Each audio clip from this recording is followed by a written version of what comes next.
Dès le début de son discours, Emmanuel Macron l'affirme, il a entendu l'appel de Grigny lancé il y a un mois par les maires de 30 villes en difficulté. Il appelle à une mobilisation générale de tous les acteurs de la politique de la ville.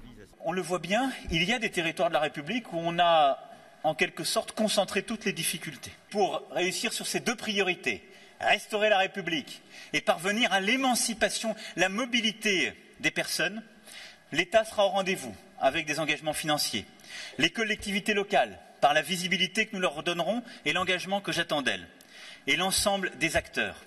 Emmanuel Macron veut d'abord assurer sur les financements. Il promet de sanctuariser les subventions aux associations relevant de la politique de la ville et de maintenir les dotations spécifiques de solidarité urbaine aux collectivités locales. Puis il liste une série de mesures du budget 2018 qui devraient bénéficier aux quartiers en difficulté, notamment les emplois francs. Ils sont destinés à faciliter l'embauche des demandeurs d'emploi issus des quartiers des politiques de la ville sans critère d'âge, contrairement au dispositif précédent. L'aide pourra atteindre 5 000 € par an sur 3 ans pour une embauche en CDI. Au-delà de ces mesures, un plan de politique de la ville sera présenté en février. Je veux que nous mettions le maximum de moyens sur quelques dizaines de quartiers particulièrement en difficulté qui concentrent toutes les problématiques.